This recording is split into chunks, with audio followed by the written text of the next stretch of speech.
Hi, Kim Watson here with a new process video for a page called Tell Me What's Your Flavor, Darling, for Hip Kit Club using the July kits. Now, we had some gorgeous exclusive papers in this July kit designed by our very talented DT member, Irit, and I was absolutely loath to waste a single centimeter of those papers. So what I did is grabbed one of the cut files which were free for subscribers last month, and it was the ice cream cone with a little parasol, and so cut it from the watercolor paper. Again, as I was saying, not wanting to waste any, flipped it over, cut a circle from the paper that was left, and used that as the central piece of paper for my design. So placed that yellow on top of that gorgeous magenta paper from Pink Paisley, and the effect was gorgeous. It was summery and it was fun, it was bright. The best thing about the whole situation is I didn't waste a single piece of paper, and the beauty is I was left with a pretty frame which I have then planned to use in a project at a later stage. So it was a win-win situation. Anyway, what I'm doing here is I am placing my title in a circle around the outer edge of that yellow piece of paper, which incidentally I machine stitched. It was for interest and a little bit of texture, and it edged that piece of paper off nicely. Now this is another one of the exclusive die cuts for subscribers for July. I cut it into watercolor paint, a watercolor paper, then using watercolor paint from Prima Marketing. Those were from one of the kits previously this year, and the result was this vibrant, colorful accent that really adds a great summer vibe to my page. Now, taking my photo, which I then placed in the center of the circle, I wanted to add a bit of patterned paper, but again needed a small design so that it wouldn't interfere too much with the design.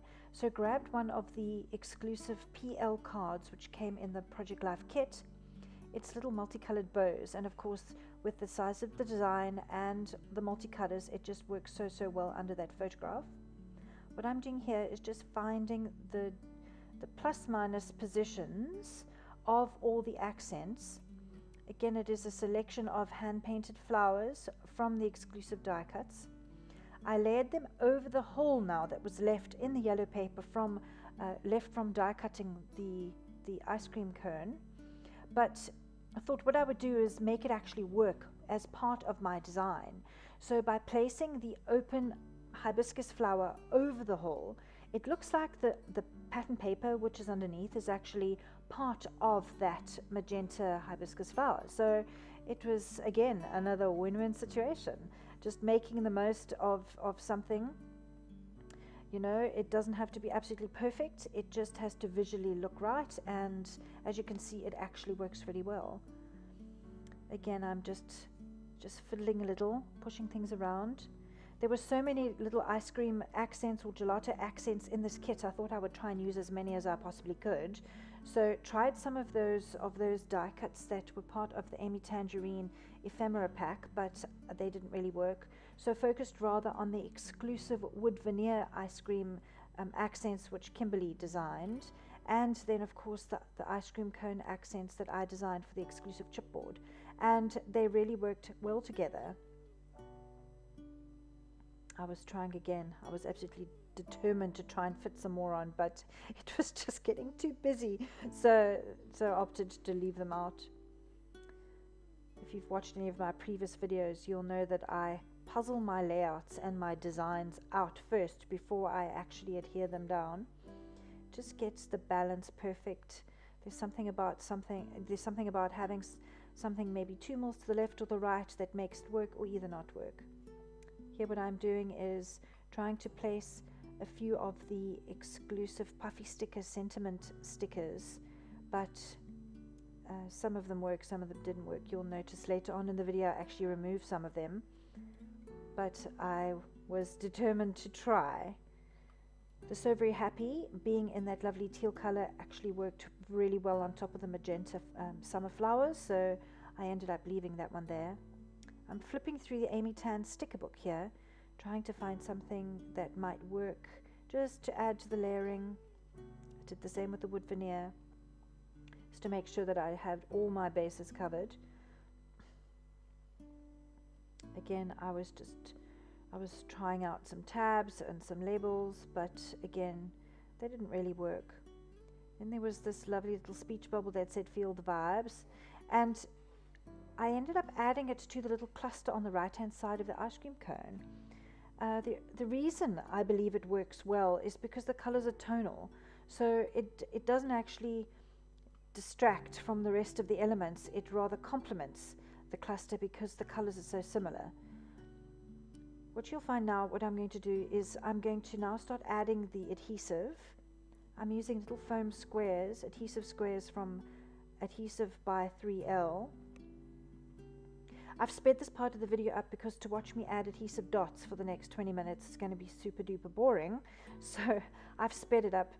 It again just gives you an idea of how I'm adding the adhesive, where I'm adding the adhesive.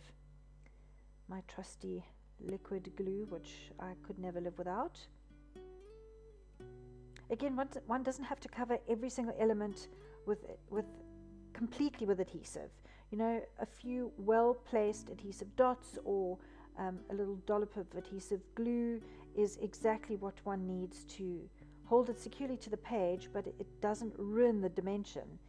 You know, I think that if you stick something completely flat to the base page, you just lose something, you know, about the design. There's something great about having varied heights in a layout to make it work a little better and look a lot more visually appealing.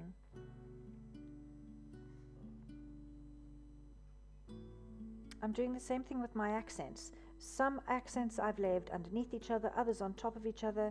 Again, it's just to add interest and height. There's something gorgeous about having those deep shadows under certain parts of the page that really make it look interesting. I have a few more pieces to add. What I do is I'll add one in the middle of the leaf, so it secures the leaf but still then allows the edges to be free and loose, so that I'm able to push them up and give them a lovely three-dimensional vibe. Using an awl and a foam mat, I punched a hole for my brad, so that's a really simple way of getting a brad through your page. My last finishing touches. This lovely sheet of exclusive epoxy stickers came with the July kit as well. You'll notice the colors are really well coordinated. I love this faux sticker clip, which of course again adds to the little top left cluster because the colors are tonal. So it isn't glaringly obvious, it just adds interest and height to that corner. And I mean, with the kits coming with so many gorgeous embellishments, you really don't need to skimp. You can use them with abandon, you can layer, it really makes scrapbooking fun having this many accents, you know, stuffed into a kit every month. It's gorgeous. I'm just checking that everything is properly glued down. Sometimes I forget, put it in my album and it falls off. So it's always good to double check everything's stuck. I added a date. I was going to add some journaling but wasn't exactly sure where to put it. I eventually added some above the photo by the green frond, but I don't have a picture of it here. So thanks so much. I've enjoyed so much sharing with you my process video. I hope you found it inspiring and that you will consider trying something similar. Remember to go over to hipkitclub.net and grab a kit for yourself. Thanks again for joining me. Bye-bye.